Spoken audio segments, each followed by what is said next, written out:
If you walk down Main Street, USA, and you talk to 100 people, and you ask them, do you want to live better or do you want to live longer?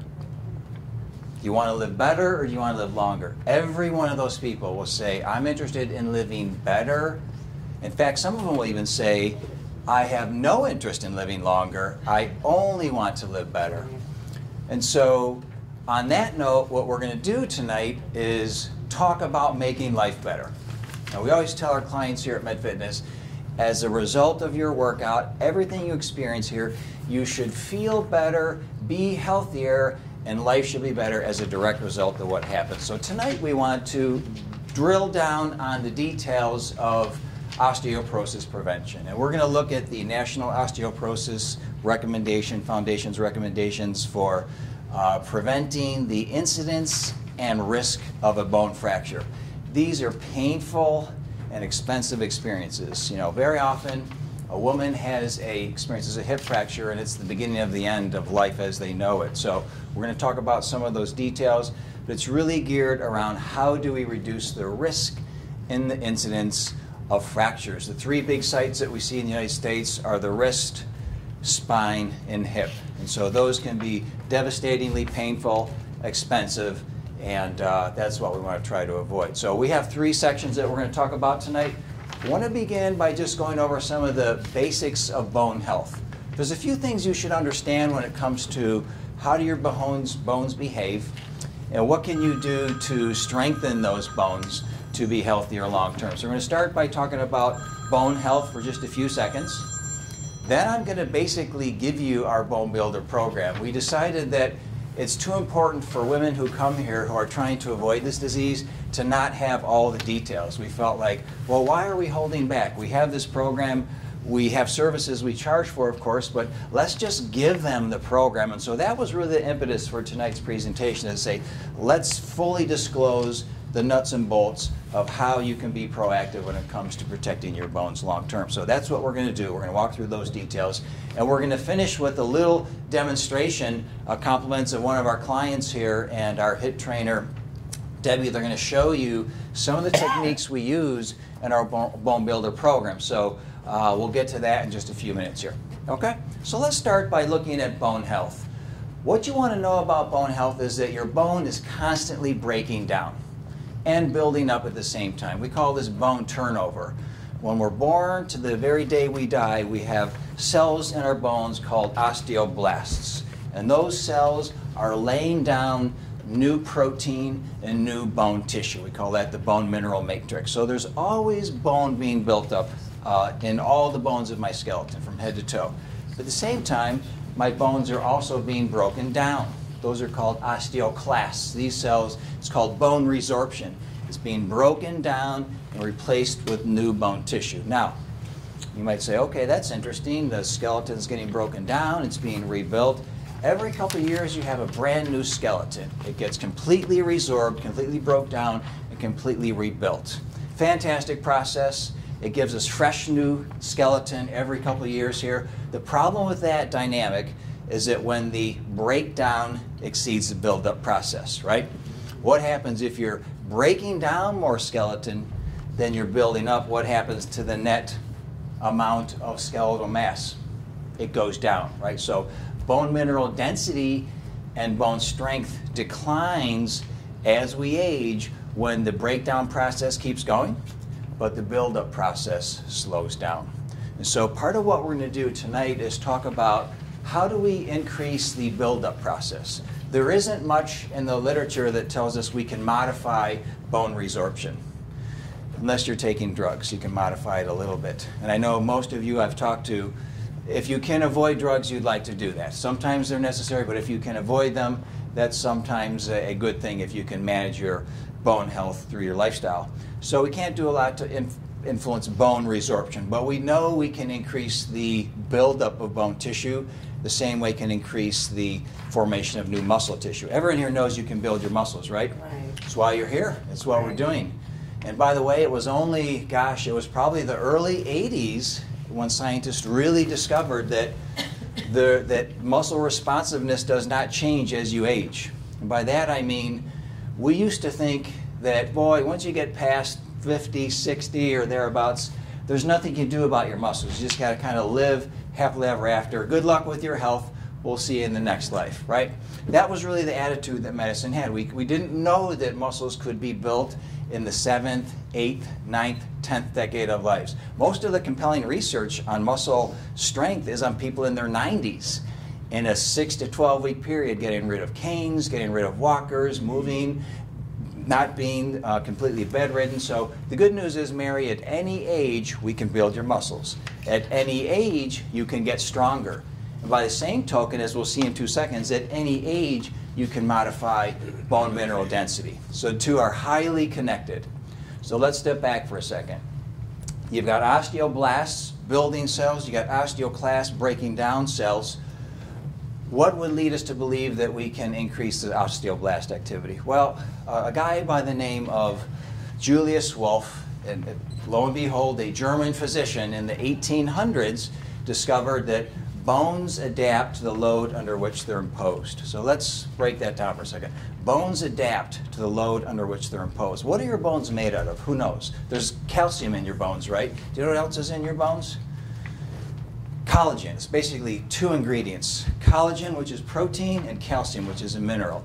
And so all proteins in your body adapt to stress. It's really how we train your muscles. Your muscles exposed to stress, Libby, they adapt because they want to prepare for the next time they meet that stressor. So they compensate. This is called overcompensation. Your bones do the exact same thing. If I can stress your bones enough, they say, hey, enough of this. I need to get prepared for this stress the next time it shows up. So stress is good for stimulating the osteoblasts.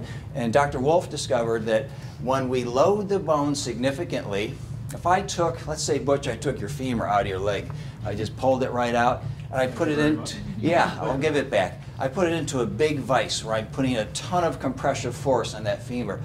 We know that those osteoblasts respond to that stress, that compressive force, by laying down new collagen and increasing the bone mineral matrix, making it thicker. It makes sense. Every protein in your body does this. It's most obvious with your skeletal muscles because when you train them, they get more toned, they get bigger, they get stronger. Again, 40, 50 years ago, that wasn't so clear for people over the age of 50.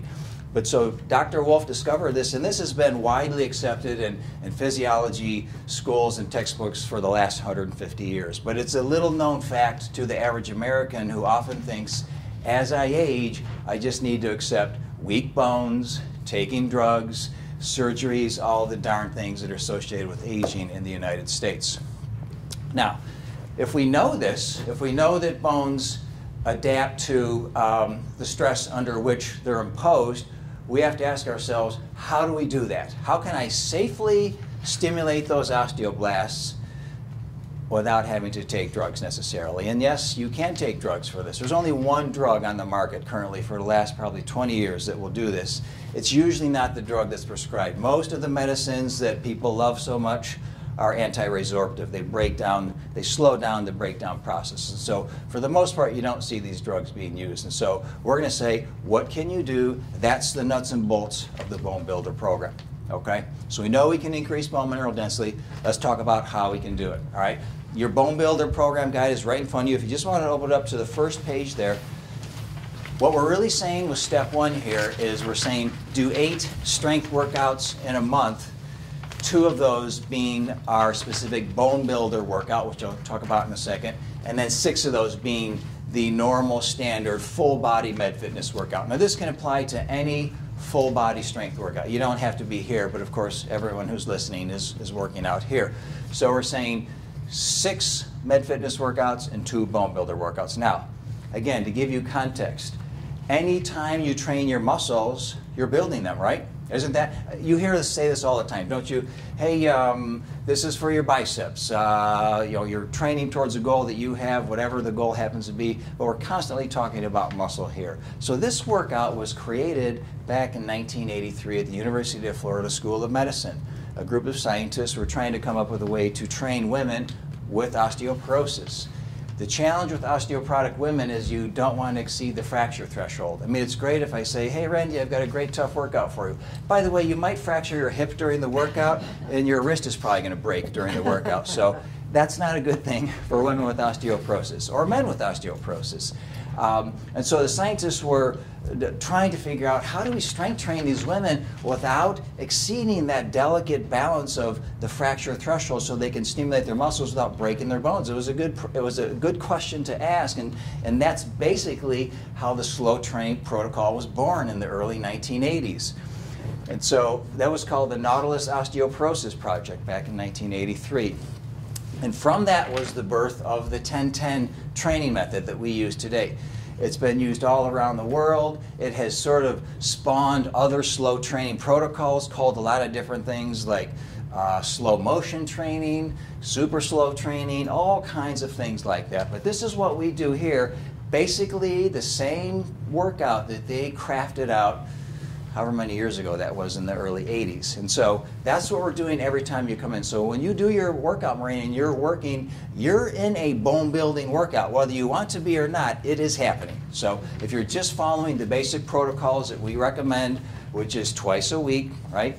Training to muscle failure, I'll expand on that in a second. We now tell people when they come in, you want to train to failure. And it's good to be a failure here at MedFitness. A slow failure is good. And then being progressive. You can only stimulate muscles and bones if you're progressive. When Jeff came in, gosh, a decade ago, right, Jeff? Over a decade ago. I'm just knowing where we start men at. He probably started at 300 pounds or a little over 300 on leg press. Now Jeff's doing over 700 pounds on the leg press. So he has progressed drastically over the last decade. His osteoblasts have got a ton of stimulation in that process as well as his muscles at the same time. And so the only way to grow new muscle tissue, gain strength, and build a healthier skeleton is to be progressive over time. So yes, your basic workout is following those guidelines that the Osteoporosis Foundation says, hey, you need to be progressive. You can't come in and bench 20 pounds and bench 20 for the rest of your life. You, at some point in time, we have to overload the tissue to get it to adapt and change. We want stress, but we don't want to put over stress, but we do need some stress. All right, so we know we need to strength train, and we're suggesting twice a week based on the intensity that we're working at here. But what Wolff's Law says, let me show you. Well, I won't use my art degree right now, so we'll hold off on that. So, but what it says is that what we discovered is that the muscles pull on the bones, and this is why muscle and bone density are linked. Again, I'll give Butch back his femur. Libby, let's take your humerus bone, your upper arm bone. Let's pull it out. If we look at the muscle, the big bicep in the upper arm, we know that tendon attaches at the bottom and the top of that bone and joint. And so if I were to cut that tendon, that muscle would snap down or would snap up. That's because there's a lot of tension there. And so what's happening all the time with your muscles is they're pulling, they're creating compressive stress on your bones. It's kind of like a shade. If you pull the window shade down too far, too fast, let it go, it snaps back up. Same thing here. So when we have stronger, bigger muscles, they're pulling more.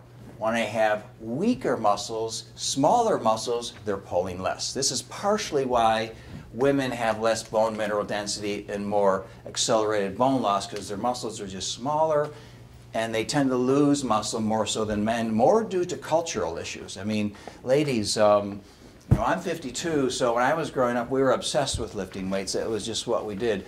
But at that day and age, women weren't that into lifting weights. That was really an anomaly. If you had a woman who wanted to lift weights, that was weird and that was unusual. Today, it's mainstream that women lift weights. They know the benefits and so on. And so what we're trying to do here is maintain the size and the strength of your muscles. So when you say, hey, I need a good bone building workout, what you really need to say, I need to build muscle. How do I build muscle? Because from muscle comes healthy bones. They're completely connected. You with me so far? So I don't have to say, hey, I want to do the bone builder workout, something completely different, unique, out in left field. No, it's the same workout you're doing right now, Ellen. Build your muscles. From that comes healthy bones. Okay? Wolff's Law, late 1800s. All right? So this is something that is a good reason why all adults, and every health agency on the planet now says this, no human is exempt to this, that we all need to lift weights until the day we die. Why? Because your muscles always respond to stimulus. Proteins always compensate for stresses they encounter. We didn't know that 50 years ago. In fact, it was Dr. Bill Evans at Tufts University who did some of the initial research. But first off, understand there's always turnover.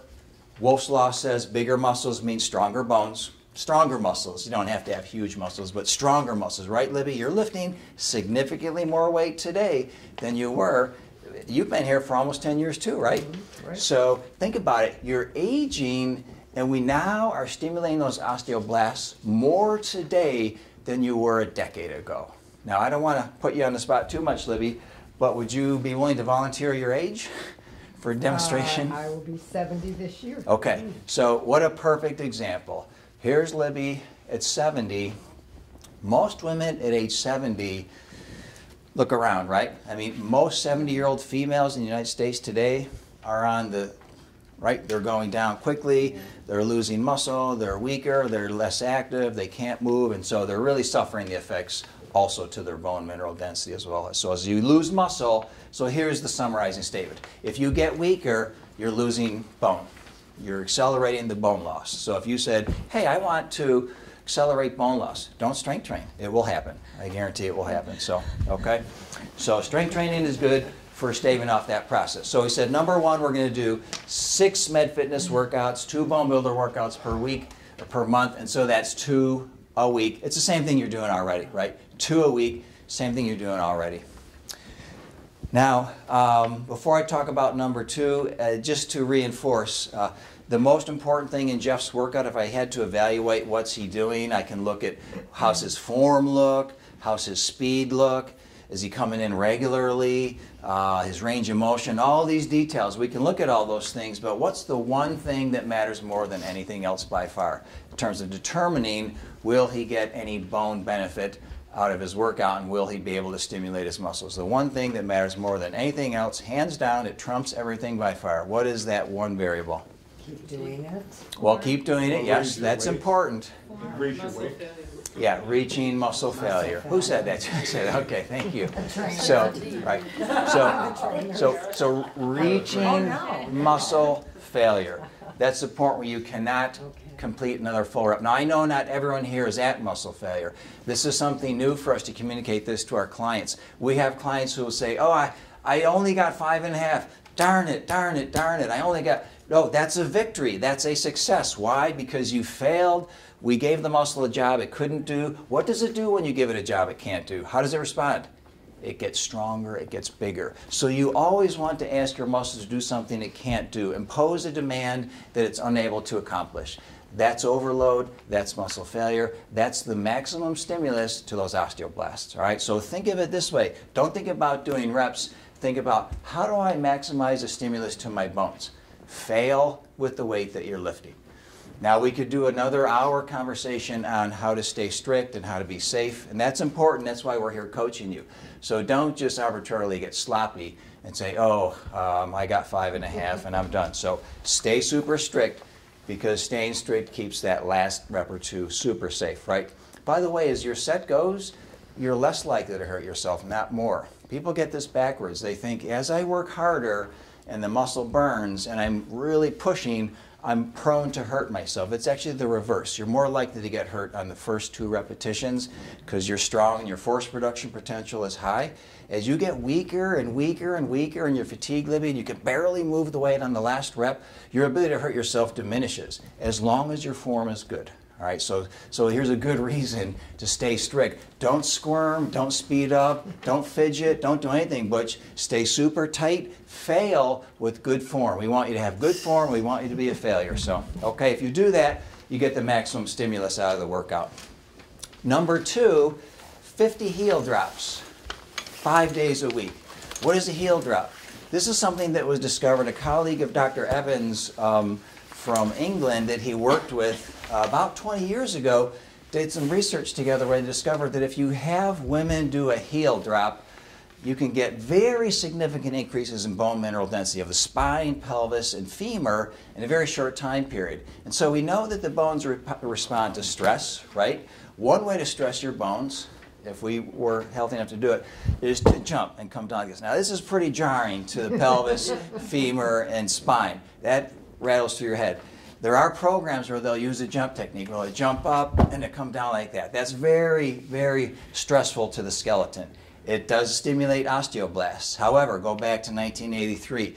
Those scientists said, we got to train these guys, but we can't have them breaking bones because they're doing the workout. They were so healthy, Libby, but I'm sorry for the broken femur today, so you can't have that. You have to have a workout that stimulates it but doesn't exceed the fracture threshold, right? The fracture threshold goes lower as you age because the bones generally are weaker. So if I'm going to coach Maureen, I'm not going to say, hey, Maureen, jump. She could do that if she was 25 maybe, but now that she's 35, she's got to be more careful. So shoulder width stance, you're going to go up on your toes as high as you can, hold for 1 second, drop straight down as fast as you can. Now ideally you do this without shoes. So if you were to do it on this concrete floor without shoes, it's a pretty tough hit. So what you can do initially is you can use your muscles as a shock absorber, which is really what your muscles do. They're there to absorb shock. So you could, Beth could go a little slower. She could come up and use her gastroc muscles or calves, just kind of drop down lightly, kind of get a jarring effect. If you try this at home, do it on either a hardwood floor or a hard surface, no shoes. Just go up, hold, drop straight down. You'll feel it in the pelvis, spine, you'll feel it up in your head. Again, this has been studied, and we found that this is a lower, more controlled way to introduce stress to the osteoblasts instead of jumping off a box or doing high force jumping jacks and so on, where I'm going to hurt my back and my pelvis and so on. So I know Beth does this. I know Julie does it. Anyone else here doing the heel drops? Yep. Okay. So this is something you can do 5 days a week. And you don't even have to do it all at once. You could do 15 at once. Okay, that took me a minute. Great. In 3 hours, I'll do another 15. Or I can do all 50 at once. But what they discovered is in a 5-week period, they had a 3% increase in bone mineral density. In 5 weeks, this is almost one of the best outcomes that's ever been seen in terms of increasing bone density for exercise. And so you don't have to run. Running does the same thing. For those of you who running is too hard on your body, you're just not a runner. You don't have to be a runner, Doc, but you can lift up, start with a slow drop, and over time, just speed it up. Just drop as fast as you can. Boom. That shock goes through the femur, pelvis, and spinal column, stimulating the osteoblasts in those bones. So we're going to recommend doing this each day, 5 days a week. This is exactly what they did in the research that they did about 20 years ago. So, all right, you'll see other programs using the same technique. But again, you want your knees locked. So you don't want to bend them because then the muscles start to absorb the shock. So straighten them, come up and come down slow. And I would do it next to a wall just to keep your balance. So, okay, some of our clients would do it over here on our heel raise bar and just drop down in the back of the studio. So 50, 5 days a week.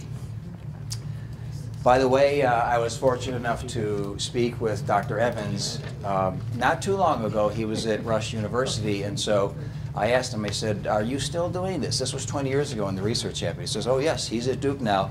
He's at their Center for Aging at Duke. Yes, we're still doing this with all of our people who are in our strength training program. I said, great, because we're going to add it to our program too. So it's still being used by top-notch experts around the country. So, all right, number 3, burn at least 1,000 calories per week.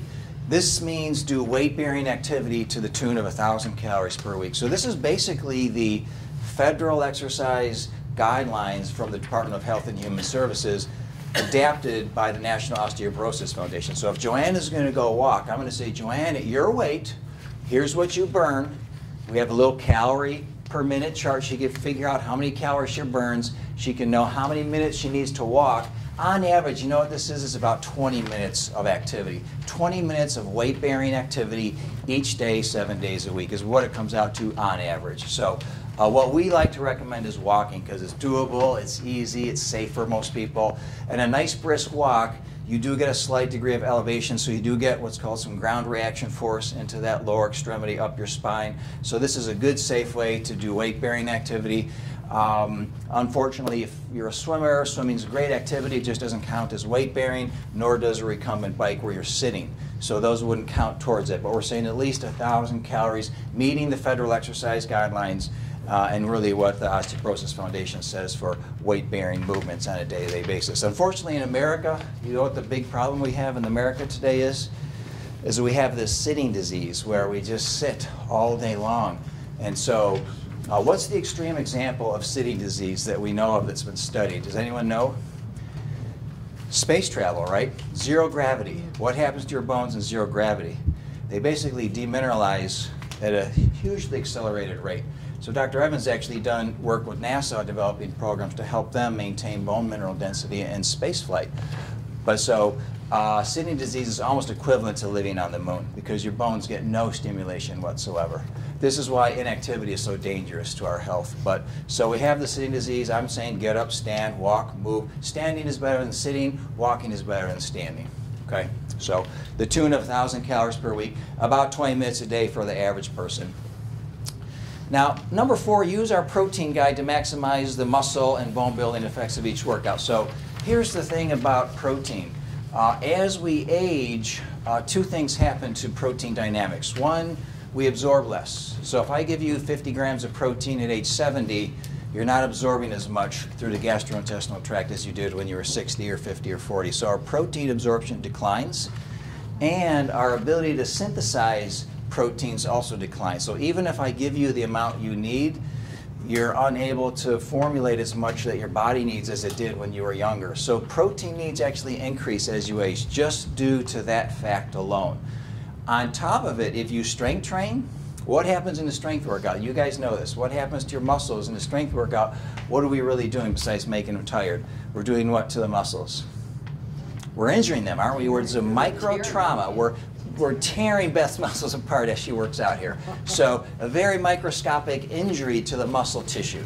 And so muscles are made out of proteins. They're about 20% protein by weight. They're about 70% water. So if they're going to grow and heal and adapt, they must have more protein. The RDA is established for sedentary people. We don't want to be sedentary because we know that's a fast track to a premature grave. So, so protein dynamics, we absorb less, we synthesize less just as we age, and we're strength training that raises the need for protein to repair torn muscles. So I'm going to recommend you go to 0.43 grams per pound. That's about a 20% increase over the RDA. Now, the Institute of Medicine hasn't modified this for senior citizens, but pretty every scientist on the planet will tell you that the RDA is not a good recommended intake for maintaining lean mass as you age. You have to eat more protein if you want to maintain muscles and bones as you age. So we're saying for an average person, bump your protein up a little bit. We have a protein worksheet here where you can just scan what you've eaten and say, where do I think I'm at? Am I eating 50, 60, 40? And so figure that out, know what your number is. If you have questions, you can certainly follow up with me to say, am I where I belong? Should I be higher? Is this just right? Am I low? And so on. So that's an important ingredient as we're aging. And I did put in recommendations for calcium and vitamin D. You see those numbers there. Again, your bones are made out of calcium. It's the most prevalent mineral in the skeleton. It's where almost all the calcium in our body is stored in our skeleton. And so we know that giving people supplemental calcium or raising the calcium through the foods they eat with vitamin D is a good way to prevent bone demineralization as you age. We have plenty of evidence to support that. The debate comes on whether or not you should take supplemental calcium or get it from your food and how much should you take. I will tell you that the strongest evidence on why you shouldn't take high supplemental amounts comes from a study called the Women's Health Initiative, where women were allowed to take their own supplemental calcium. The researchers gave them more, and they were at much higher risk for kidney stones. And so if you want to avoid kidney stones, it certainly makes sense. That's not a pleasant experience. Really stick to what the Institute of Medicine and the National Osteoporosis Foundation has said here, which is about 1,000 to 1,200 milligrams a day. So for most women, most men, what this comes down to is looking at your diet first. Maybe you're getting 300 milligrams already. Look at your diet, see what you're getting, then make up the difference through smart strategic supplementation. Don't just blindly take 1,000 milligrams. Don't just blindly take 1,200. So look at your diet, and then if you're not willing to add other calcium-rich foods, then make it up through a supplement. That appears to keep the risk low while meeting the need for elemental calcium for your skeleton. So many of us may need some calcium supplementation. With vitamin D, the issue there, as you know, is that we need to know what your vitamin D status is. I remember talking to my mom. How many years ago was it that the doctor recommended some vitamin D therapy for you? Gosh, that was a while ago. but it was high dose. And so if your physician checks your blood levels of vitamin D and they see that you're low, you're not going to correct that deficiency through food. You have to take supplementation, and very often it's a prescriptive high-dose therapy used for a short time period to get levels up. Then you can go on more of a maintenance level. But the question is, are you deficient? And that's a super simple, easy blood test, super common. Your primary care physician can do that for you. I would do that before I would start adding vitamin D to my diet so they can see where are you and what might we recommend. You don't want to just assume that you're okay. We're seeing that that's more prevalent, that vitamin D deficiency is much more prevalent here in the Midwest than we ever thought in the past.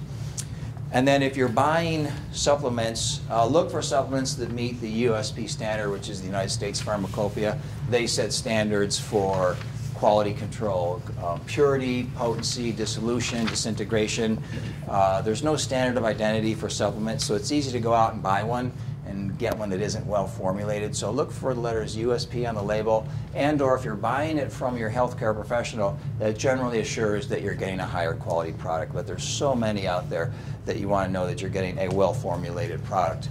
I will say lastly, before we do a quick demo, that other nutrients are linked to bone health. Of course, we have good evidence showing diets that are rich in vitamin K, diets that are rich in vitamin C, diets that are rich in potassium and magnesium. We see when in population studies where those nutrients are higher through diet, bone density is higher.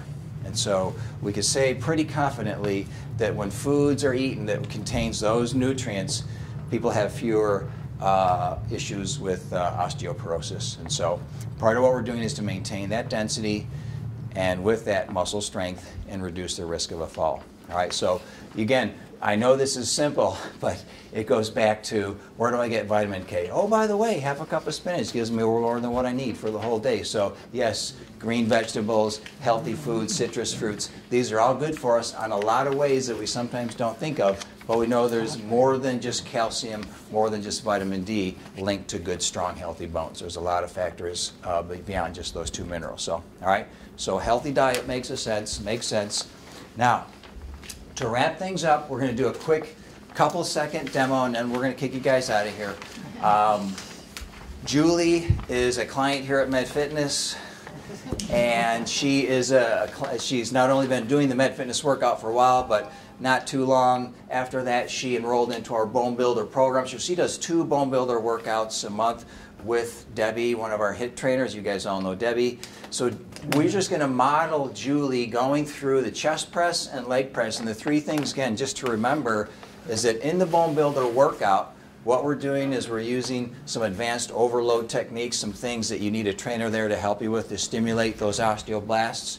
We're working to a higher threshold in terms of intensity. You're going to see that with Julie. And we're also using slightly heavier loads. And so again, that makes sense to have one-on-one supervision to really guide you through that. But you'll see her go through this on both chest press, leg press, and then we'll kind of make some summarizing comments here. So, okay? She's going to go to a high level of intensity so that she goes to that momentary muscle failure where she cannot do another rep. Okay, so it's going to be my job to stretch Julie to get her to that point of momentary muscle failure with proper speed and proper form. Okay, so on this machine, we're going to be demonstrating negative onlys. She's going to be doing 2 regular at her normal weight, and then she's going to rest for just a moment where I bump up the weight by 50%, and then together we're going to push out, and then she's going to be on her own on the negatives. As slow as you can. There it is. Nice. And I'm here if she needs me, okay, but right now she doesn't. Okay, light touch. Here we go again. Right back up. All right, slow as you can. Take it real slow, coming down. This is the negative working here. Okay, easy. Into that. Everything you got. Here we go. Getting it out there. Oh, this is it. Come on, real slow. Real slow. Give me that gentle touch on the bottom. Real soft. Real soft.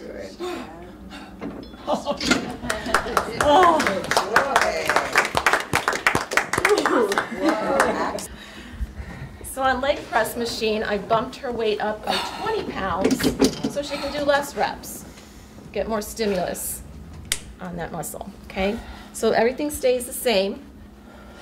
She's hip distance apart, looking good. We're going to stay with that 10-10 speed. We're going to stay real strict on there. Ready? Starting at the 8. Here you go. Push with your heels.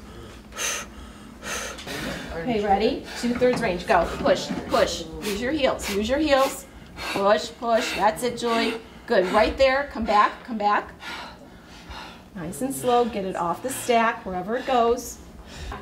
Okay, one more. You're just going to get it off the stack. We're going to hold for 5 seconds. Get it off the stack. You're going to hold it for 5 seconds. 4, 3, 2, 1. Good. Shut it down. What didn't change with her? Her form did not change at all. She was completely dialed in. That's the discipline that you need to have when you're training to failure, to keep it safe. She's been training that way for a long time. This gal has had 0 injuries training at Med Fitness, but she's working super hard. So that was a great demonstration of not only the effort, but the strict form that Debbie requires of her when she's training at that intensity level. The other thing that Debbie did is that she went, yeah, Debbie's very tough. Yeah, right. That's good. She went up 50%. Julie was lowering 202 pounds. She did 4 or 5 slow negatives. She could never lift that weight.